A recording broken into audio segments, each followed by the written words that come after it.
Ladies and gentlemen, if I can ask you please to take a seat, and we will commence this afternoon's session. Ladies and gentlemen, it is my great pleasure to introduce this session, in part because our speaker this afternoon has the same sounding surname as I do. It's just that I spell mine slightly different to Tim, who spells it with an X instead of a CK and an S. Tim, welcome to Coventry. It is Tim's first time here, and as we heard in this morning's session, you only need to be here 24 hours, said Sabir Zazai, before you become a Coventrian. So if you stay here 24 hours, you are considered one of ours.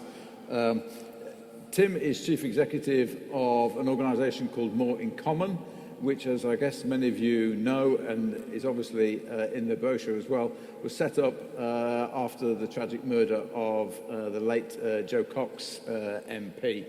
And Tim, in his previous life, has done a variety of things, but was also speechwriter for two Prime Ministers, one of whom spoke here 2 years ago, Julia Gillard, for those of you who were here then. So again, another rising connection for us. Tim, you are very welcome in Coventry. Tim's organisation, More in Common, produced a report back in the summer about culture and leaders, and about how leaders need to engage with an ever-changing culture. And obviously, with Coventry being the UK City of Culture in 2021, it's particularly relevant to welcome Tim here today to this event on leadership for peace. So, Tim, without further ado, welcome.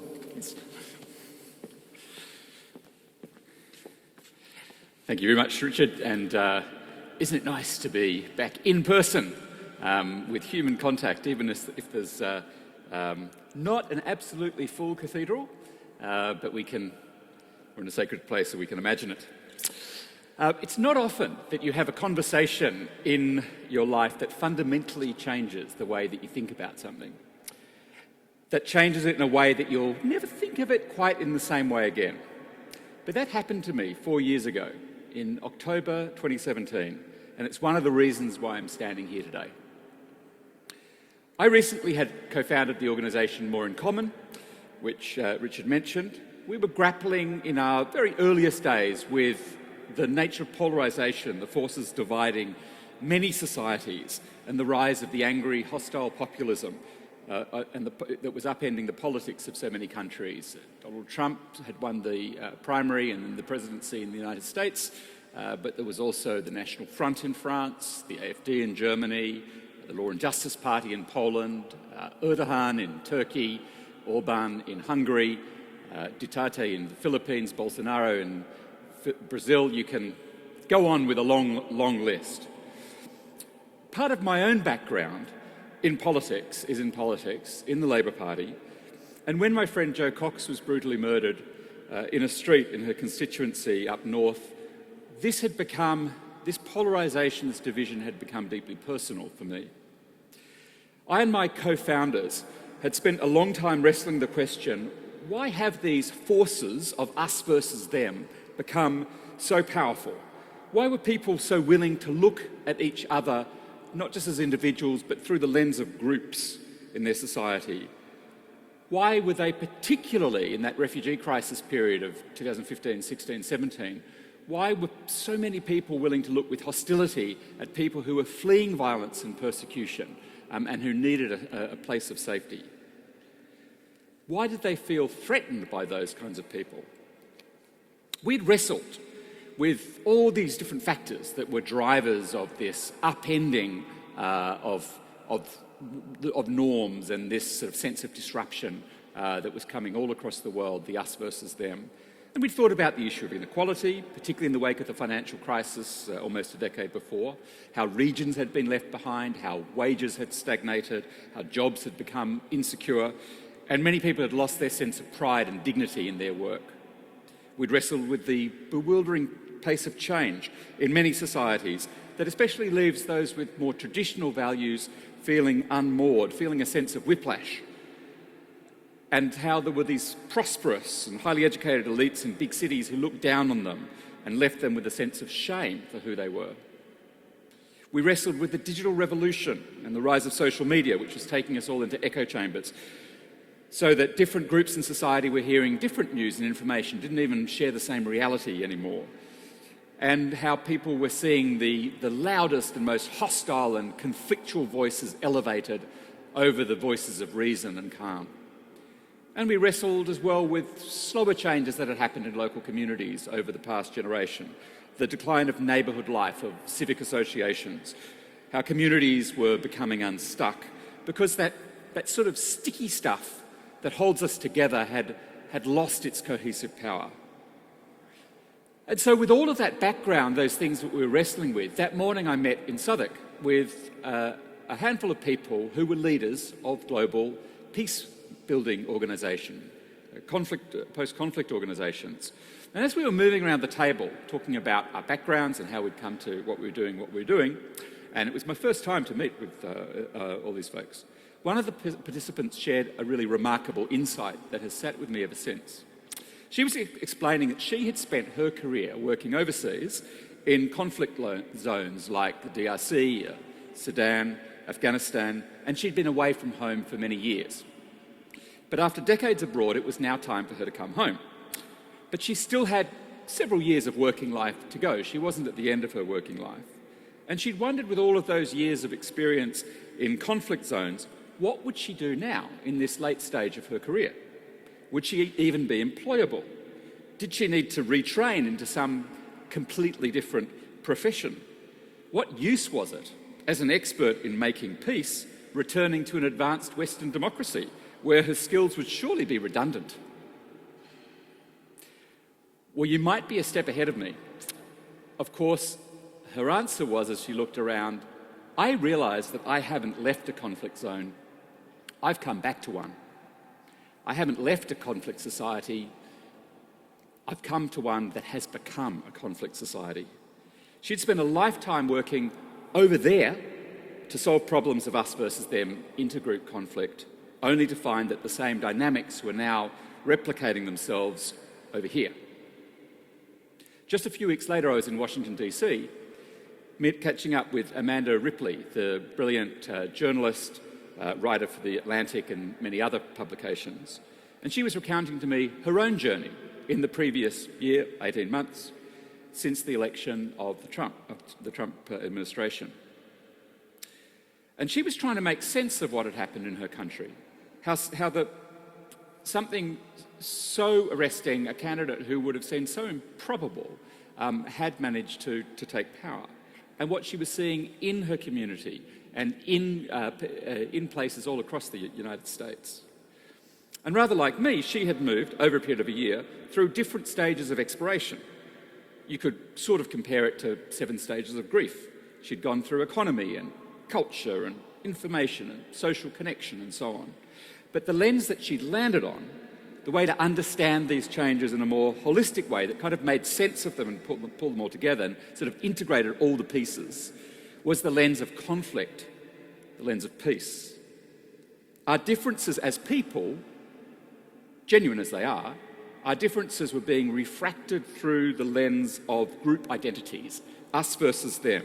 And so the trivial incidents were assuming this much larger significance as people across different societies were increasingly identifying with specific in-groups and feeling threatened by specific out-groups. And that experience was the genesis of Amanda's brilliant book that came out a few months ago, High Conflict. And that's something of the reason why I'm here today in commentary. Because I've come to understand at the centre of the challenges of our time and our place in history is rediscovering how we navigate conflict and division in our societies. And the insights from the field of conflict and peace building across the world can be enormously valuable now if we can adapt them to the here and now, the challenges that we're facing.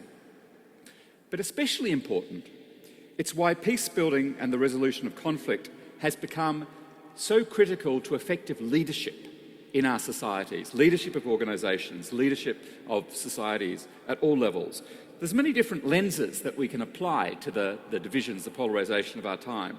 We can be convinced that we should see battles in terms of traditional versus progressive, left versus right, of woke versus prejudiced, of native-born versus immigrant, of Muslim versus Christian or Muslim versus Hindu, and so on. But across the more than 50 projects that More in Common has undertaken, trying to get to the root of and to counter these forces of division, I found the conflict lens is the most powerful and the most illuminating. And let me give you an example of how. In 2018, we undertook a major project in the United States to bring together a whole lot of work that social psychologists had done and political science had done to understand how people orientate themselves towards their societies and others, their social values, and how we could distill those questions into understanding a sort of a mapping of the values and identity of the whole population. And we worked to distill those into about 60 questions. We then looked at the pattern of people's responses to those questions, and we used data science to identify the way that people's responses kind of clustered them together in like-minded groups. And we came up with 7 groups in the United States, clustered according to their responses to these questions of psychology and values. We did a similar exercise in Britain last year and found a similar set of groups that sort of mapped to people's values and identity. And then we looked at how people responded to the controversial issues of the day, things like immigration, policing, feminism, national pride, and so on. What we were so surprised by, really astonished by, was the predictability of people's responses according to their underlying psychology and values and identity. We had grouped them not according to any of their demographics, which is the way that we typically look at our societies, people's age and their income background and where they live and their racial background, gender and so forth. But we found that their beliefs and identity were actually much more predictive of the way that they thought about those different issues.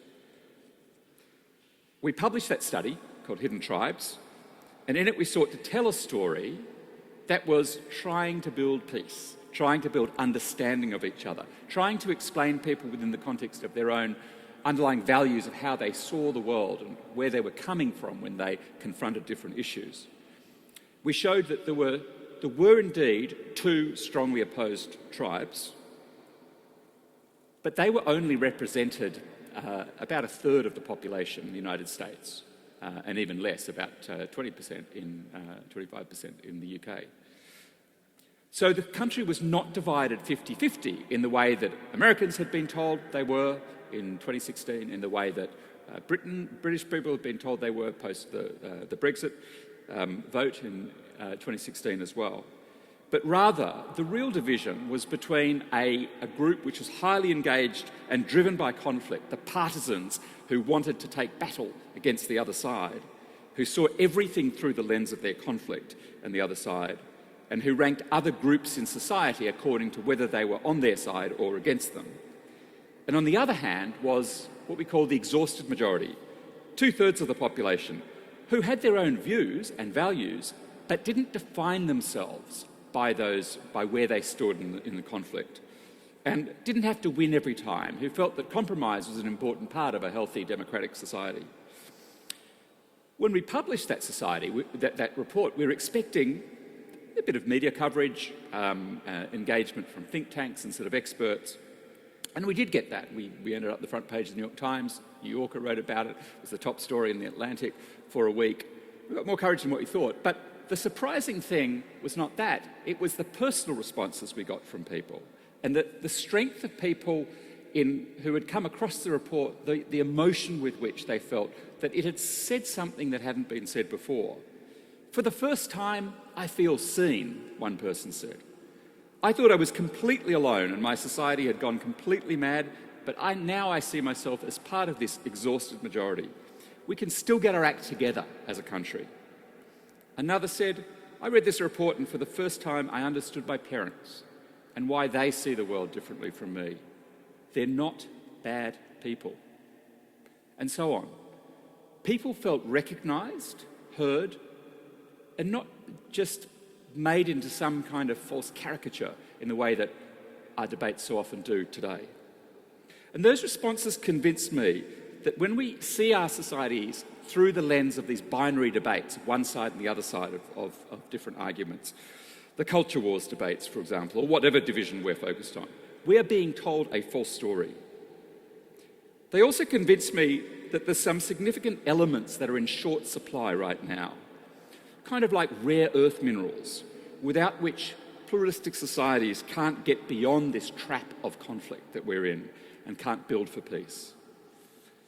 Rare earth minerals like deep empathy, the capacity to bridge, the ability to see the best in others, the willingness to fight for the dignity of those with whom you might disagree.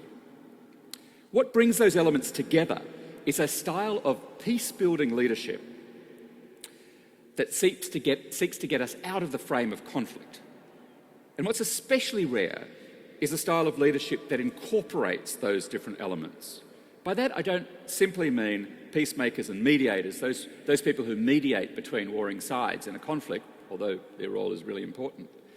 That work is enormously valuable. But what we particularly need is leadership that looks beyond mediating differences and manages to transcend them, that helps people see beyond the us versus them. As one example, and very well known in the field of peace building, think of Nelson Mandela, but not just his personality, but him in a very specific context. In 1993, the white South African government had been dragging its feet on the timing of a promised election. Many people were doubting that the reconciliation process was even going to work. Nelson Mandela was not yet in power. The election race hadn't begun. He was just negotiating with the government. Tension was rising, and in the midst of that, Chris Hani, who was really the second best known leader of the apartheid struggle, was brutally murdered by a white Polish immigrant. And it was a crisis that almost took the country over the edge into disintegration and violence. Riots broke out immediately. At that point, Nelson Mandela did two things. The first thing he did was go to the government and demand immediately that they set a date for the election. He said, we cannot have peace until you give the assurance that we have a date, we have a time. Second thing he did was to appear on national television and demonstrate an extraordinary quality of leadership. He didn't just mouth general platitudes when he called for peace and he called for calm, but he got very specific. Chris Hani's killer had been arrested shortly after his murder. And the reason why he was arrested was because Margaret Hamzi, a white woman, a white Afrikaner woman, had tipped off the police. She'd seen him leaving Chris Hani's house. And so Mandela spoke to the nation and used that fact to get to the heart of the conflict between black and white in his society and to transcend it. Just to quote his words, "A white man full of prejudice and hate came to our country and committed a deed so foul that our whole nation now teeters on the brink of disaster. A white woman of Afrikaner origin risked her life so that we may know and bring to justice his assassin. The cold-blooded murder of Chris Hani has sent shockwaves throughout the country and the world, but now is the time for all South Africans to stand together against those who from any quarter wish to destroy what Chris Hani gave his life for, the freedom of all of us." Now that is what peace building is about. It's not platitudes or empty words or generalities. It doesn't merely paper over the differences. It finds a way to transcend them and to take people beyond the intergroup conflict and to see them as more than just the group they come from. A white person killed Chris Hani. A white Afrikaner woman means that that killer is brought to justice. Here in Britain, More in Common has been working on the question of how do you lead organisations in times of deepening divisions. Our research makes clear that we don't see Britain as deeply polarised as the United States. The Britain's Choice Report, which came out last year, result of conversations and surveys of more than 10,000 people across the country, maps our fault lines, but also shows a really remarkable amount of common ground. And we talk about how, rather than a story of sort of two sides, the country's more like a kaleidoscope, where as you sort of turn the kaleidoscope, the different coloured pieces of glass kind of come together in different ways. So you take one issue, people have a point of view, take another issue, different groups line up in different ways, take another one, they line up differently. That is, it's not a story of the two sides that are constantly in conflict with each other. Yet at the same time, there are very powerful forces of division at work here in Britain. In fact, when we asked the question last year, half of the country said it's never felt so divided as it is now. It might be less divided than the United States or France, I'd argue that Britain is. But of course, people in Britain don't live in the United States or France. They live in Britain. And they're comparing now to what things were like 5 years, 10 years or so ago. And it's more divided than where it is. And that's true, I think, just about everywhere across the world. People are feeling this deepening sense of division and polarisation. That sense of division is real. And even though the UK has at least seen the erosion of the Brexit fault lines in the last couple of years since the 2019 general election, the tone of public debate still remains deeply fractious and aggressive. It's really striking that after the murder of Sir David Amess just a couple of weeks ago, the response immediately in public conversation was about what's happening on social media and how do we curb those extremes that sort of cultivate this culture of aggression that spills over into violence. There's no question that we, like other societies, desperately need peace-building leadership in an increasingly conflict-oriented society. That requires us to cultivate a different skill set than what has been common or popular in many places of leadership in our society. In politics, we've built systems that essentially reward conflict. You become more important by putting yourself at the centre of conflict. The media gives you publicity, and that attracts attention and a following on social media. But it's not just in politics where controversy and conflict is being rewarded. Social media platforms are designed to amplify conflict, whatever content is, wherever it's coming from, but which accentuates conflict and gets controversy and gets retweeted and gets clicks. We don't know enough about the algorithms that determine what's in your Facebook, Twitter or Instagram feeds, and the tech platforms are still now refusing even the most basic obligations of transparency. But it's a critical thing for us to change that because all of us are drinking so heavily from the cauldron of social media, our children especially, and yet the platforms refuse to tell us the ingredients that are going into that brew. The result of this sense of conflict and increasing polarisation in societies is that we're increasingly skewed towards conflict because our political leadership and the digital public square are designed to maximise it. And to be clear, disagreement itself is not a bad thing. It's an essential part of a healthy democracy. We should be able to disagree, clash over ideas and contest them with each other. But there's a vast difference between the contest of ideas and contempt for your opponents, which has now infiltrated deeply our public conversations. Amanda Ripley talks about this as the difference between good conflict and high conflict, making the point that the good conflict muscles in our society have atrophied. And we're lacking the skills to navigate conflict well, so that quite small issues are blowing up into sort of big divisions. And to be clear as well, challenging the status quo over injustice isn't a bad thing either. There are real arguments to have over issues that are deeply important to many people, issues of fairness, justice, respect, dignity, which shape our identity as individuals, as communities, as a nation. But the incendiary nature of how we're having these debates doesn't do justice to those issues, and it rarely moves things forward. Instead, it just keeps highly engaged groups in a state of continual combustion, while distracting the time and energy of leaders and institutions and deepening distrust and disengagement. This environment is posing real and difficult challenges for people who are in leadership roles in public life, including in media, politics, culture institutions, in faith, education, sports, entertainment, civil society, who are finding themselves drawn into these conflicts. In their daily lives, people often interact with these institutions, and their leaders can actually play a very valuable role in moving the country forward from these divisive debates to managing cultural change in more healthy and productive ways. It's easy in this environment as a leader to just adopt the least line of resistance, to fall in on one side of an argument or a dispute, or just to step back and not say anything, to step back entirely from taking a stance on difficult issues. And sometimes those responses might be right in the circumstances. Other times, it's not the right response. It's an abdication of leadership. I think very often leaders are missing the opportunity because of the fear of playing into these debates, which are so destructive in the social media environment.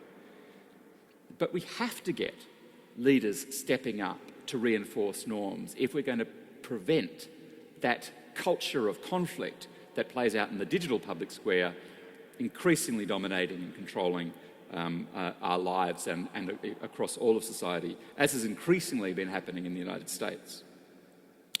We go deeper into these issues in the report that Richard mentioned that came out a few months ago, the Dousing the Flames report. In that study, we look at this combustive, round-the-clock culture war debate that continues to rage from one week to the next on different issues, widening the fault lines in our societies. Those divisions are being driven by the convergence of self-interest of a sort of group of cultural provocateurs who simplify complex issues into simple binaries. And it's also being accentuated by the way our media now rewards clicks and eyeballs. Not just social media, but like the entire media environment is now sort of geared to highly engaged, high consumers of news and information in an environment where the ad revenue is the source of income for those business models. The Culture Wars paper that we wrote looks at some of the issues in recent years where we have had deep conflict but managed to come to a broad societal agreement, a sort of 80% plus consensus. And we've taken those as examples of where you can confidently look to the past, recent past, and see examples that can help lighten the way for the future. Those issues are gender equality, LGBT rights, and our respect for the environment, our thinking about climate change. We've got such short memories that we forget the way that these issues were once very contentious, very divisive in our societies.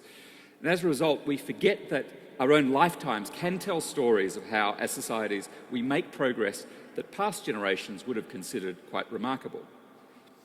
But we achieved progress on those issues because we had processes that took us beyond conflict, that helped us improve understanding, that recognised each other's concerns, that achieved compromise, and specifically by framing the process of change in ways that spoke to the values of a large majority and helped to reconcile the strong views of either opposing sides.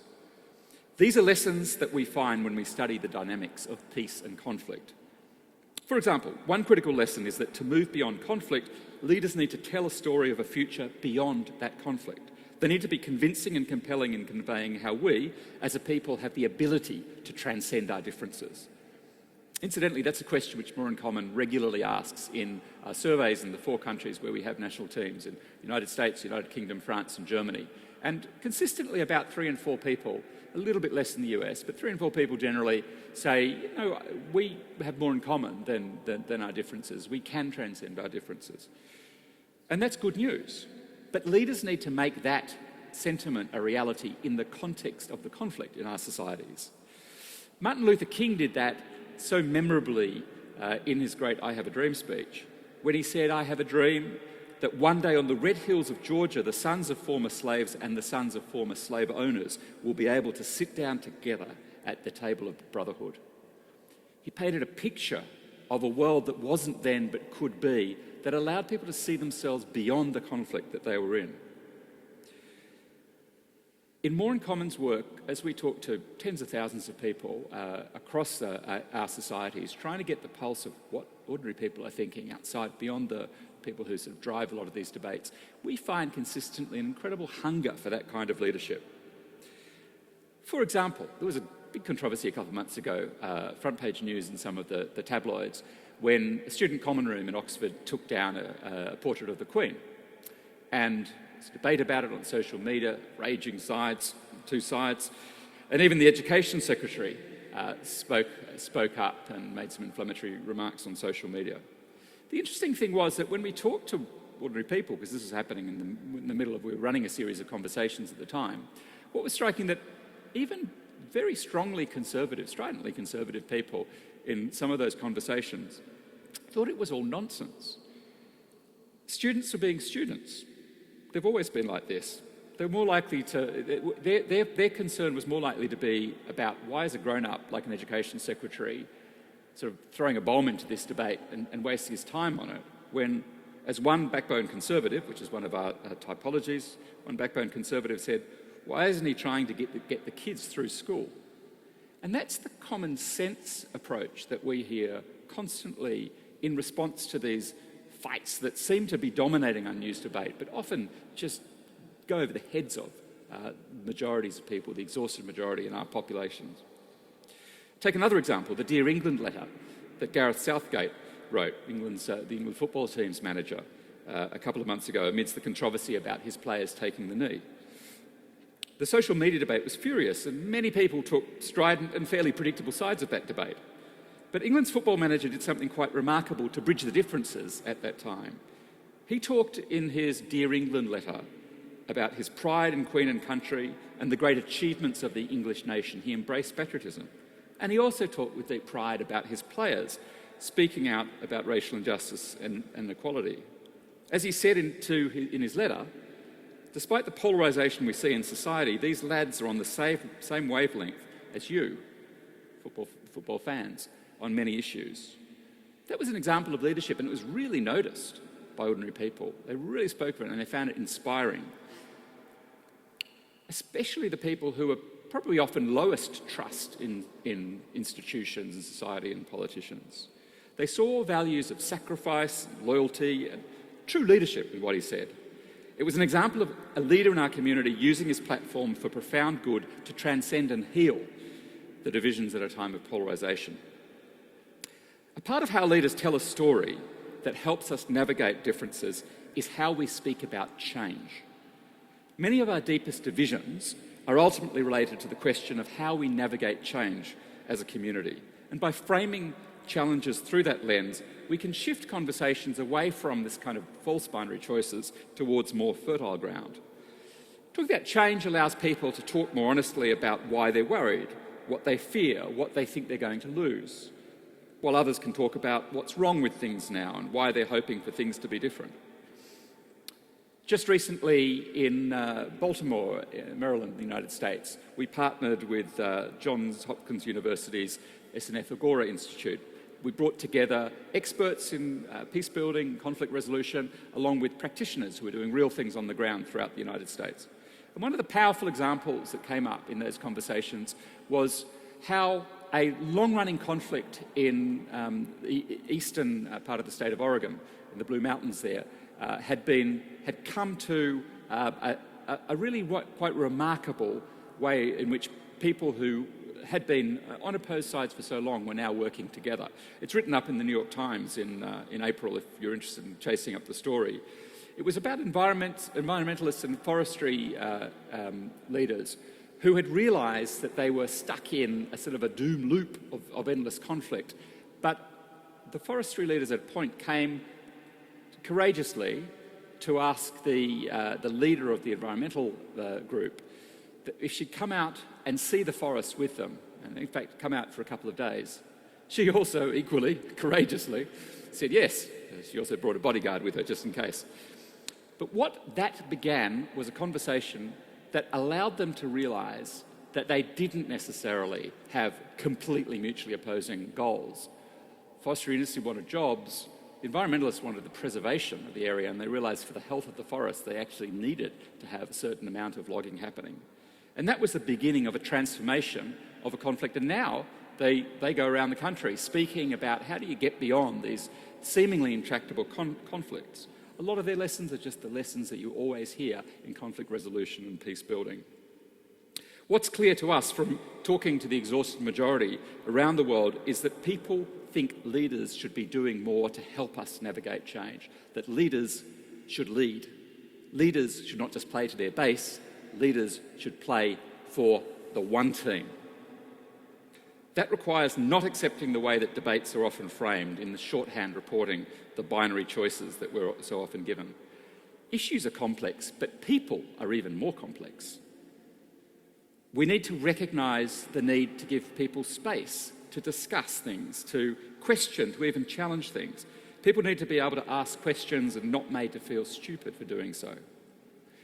Leaders need to focus on reinforcing an accurate reflection of reality, not always responding to extremes that are very unrepresentative of what's normal, not just responding to the voices and arguments of small groups who like to polarize debates and dominate social media. In communicating about issues of difference and cultural change, we need to use language that's concrete and accessible to everyone, in preference to the abstract political language that dominates a lot of debates on social media and which alienates and excludes ordinary people. Leaders should also focus on tangible solutions rather than symbolism or fights about words.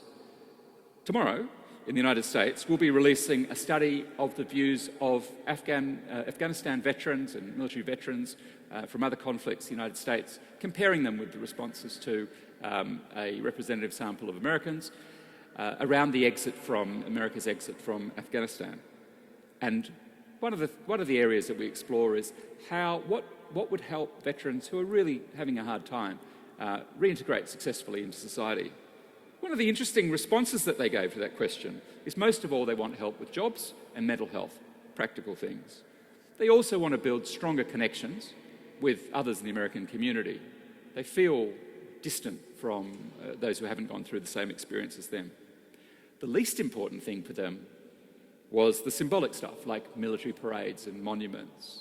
And yet that's often the thing that politicians go to first. Leaders also need to build inclusive processes that allow us to de-escalate tensions. And finally, leaders need to speak out and build momentum to make the social media platforms that are having such influence on our societies, need to make them accountable, and not just in the Western world, but all across the world. So much damage being done in the global South. My final point on what I've learnt from talking to people all across the country about how they view us getting beyond these conflicts is, firstly, people see change as, they're more worried about how we approach change rather than change itself. They accept change is going to happen, but they don't like the way in which that change process is happening. That is to say, again, we can move beyond the conflicts if people feel engaged, respected, involved. And secondly, what they want in the leadership from people in politics, and media and entertainment across different institutions in society is they want something which isn't so really talked about, but maybe it's the right place in a cathedral to mention. And that is, they want leaders with character. They want leaders who embody values that they aspire to see in their own kids, for example. Selflessness, humility, generosity of spirit, sacrifice. That combination of strength and gentleness. People who can fight for what's important, but also can build peace. People feel that kind of leadership is very rare now, and when they do see it, they still find it deeply inspirational. It takes them beyond whatever conflicts they might themselves be in. It takes them beyond it. That is the kind of leadership we need in a time when we're confronting an increasing pace of change, and it's a kind of leadership that is not beyond any of us. Thanks.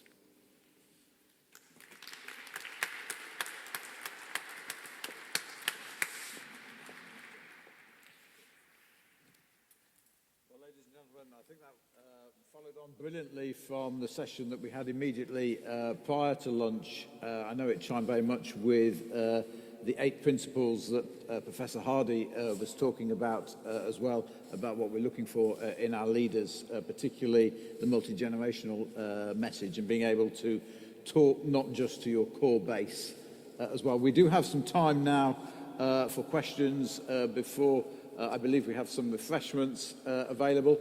So we have our 2 runners, Gillian and Lily, with us. And I see Professor Hardy had his hand up already, and also Meru Fitter as well. So if we could go first to Meru, that would be fine. Thanks, Gillian. Hello, my name is Meru Fitter, and I'm the Secretary of Positive Images Festival. In your presentation, you use the expression, voice of reason.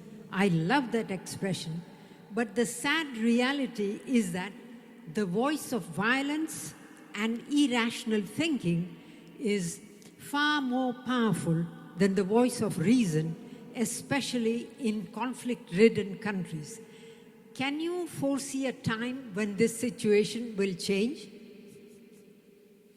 Thank you, Mary. And if we can take Professor Hardy's as well, Gillian, thank you.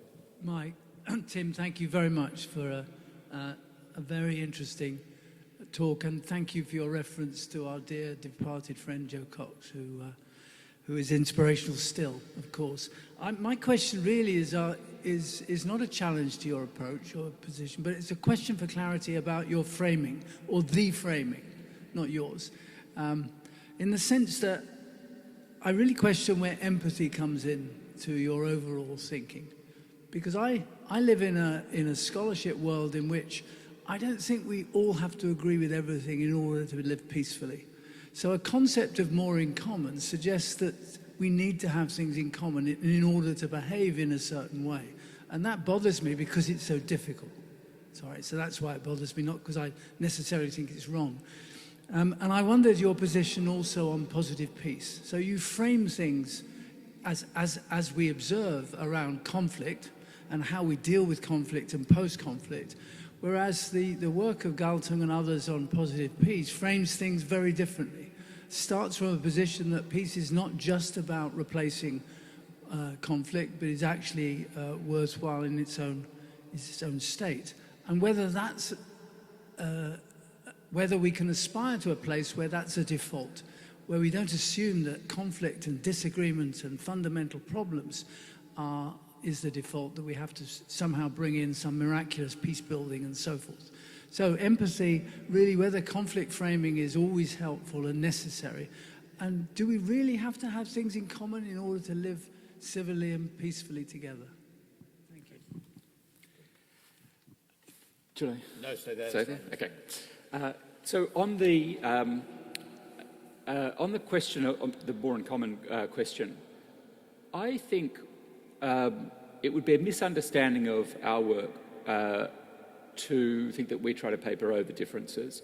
And in fact, the mapping that we've done on people's values in the different countries, in all 4 countries where we have teams, is very much saying there are real differences. But I think one aspect of it is that we need to get to sort of a deeper level of understanding of where people are coming from. So, for example, the debates about race, are very powerful in the United States. And there is a tendency to very quickly label, one side with a sort of points of view, well, you're sort of woke. The other side, well, you're white supremacy, you're racist. And, there's elements of truth in that, but it's a relatively small number of people who would be sort of, hold the extreme positions. We actually did a study called the Perception Gap. We showed that both Republicans and Democrats thought there were 3 times as many people on the other side with extreme views than there actually are. It's not that people don't have extreme views, some people do. It's a relatively small number of people. But our point is, you need to sort of, I almost think that you need to go deeper into the differences in order to discover the commonality. If you're at that superficial level, then I think people try to paper over differences. If you go deep, you learn how, and I mean this is a key thing of getting beyond conflict, is to go through the difference to the other side where you actually have respect for the other side. And I think, for example, that story I mentioned of the loggers and environmentalists in Eastern Oregon says exactly that story. It's not that they kind of agree. At the end of the day, they talk about how they roll their eyes at each other sometimes. But they also say, having dinners together helps, and developing respect for each other, different viewpoints helps. So I think that's the vision that we have and that we need to understand difference. I mean, some of the problem of what's happening with social media is that we're creating a world in which all I know about you is your point of view. It's a very weird way to know somebody. I mean, human beings are not points of view stuck onto bodies. We need to find ways to actually have healthy interaction. I mean, we need to find ways to be. We are in a digital world, that's not going to change. But we need to get beyond, relating to each other through the way we think about an abstract issue to actually get to know each other as people. Because when you do that, then the truth is the vast majority of people's points of view on issues are not that important to them. One of the most striking things I've found when you have conversations with people, deep conversations with people, is how once they've expressed their point of view, sort of the main thing many people want is respect and to be heard, rather than to sort of get their own way. There was a guy who I knew in politics in Australia who was an independent candidate in a country area who had a very strong view in favour of protection of refugees. And in his autobiography, he told the story of how there was a very fractious moment about 20 years ago, a debate in Australia, and there was this guy who chased him out in the middle of election campaign, basically chased him out of a hole. He goes to his car park, he's still shouting at him, screaming at him, and this guy was, very, very strong racist views about refugees. But the MP who he was talking to was also the most popular MP in the country. He had a vote of about 75% in his constituency. And he'd been a newsreader for 20 years. He was sort of well known in the community. And as he got into his car and drove away, the guy said, "Thanks for listening. Anyway, I'll vote for you, you bastard." And that's possible, right? It's possible to have disagreements, but then to still have respect, even if sometimes people like to shout. So I think it's possible. I don't think that those are mutually opposing. On the positive peace point, I think you're right that, that there are conflicts, we have to manage the conflicts, we have to deal with them on their own terms. If we're talking about education, we can't start talking about, a totally different issue of justice or a vision of a peaceful future or whatever. So we need to deal with those, but also absolutely agree. The other part of it is we need to find ways to take our conversation, our country beyond that. And there's a lack of doing that. I think a challenge is to do that the media environment we're in makes that harder. And we need to find ways that are snappy and quick to do that, just in terms of actually reaching people. What happens is those of us with these interests, end up in long-form documentaries that only people like us watch. And that is part of the media challenge. Meta, to your question about the environment of conflict and conflict zones, can we get beyond it? I think it's got worse. I'm thinking of particularly the circumstances in India, but also in the South Asian diaspora, where what Narendra Modi has been doing, the BJP has been doing, is dividing Indian and Pakistani communities from each other in this country, and that's true all around the world. And a lot of that's powered by the use of WhatsApp and technologies that are, in a sense neutral, but also very conducive to that. We have to put time, energy, and significant resources into building into digital public square, digital ways of engaging that aren't always about conflict. We just don't do it. The companies don't. They obviously maximise for profit. And it's a very strange thing. Our world's been totally transformed in the way we communicate with each other in the last 15 years by technology. But it's not. We're not trying to optimise for healthy interaction between humans. So that's one thing which is making it really significantly harder.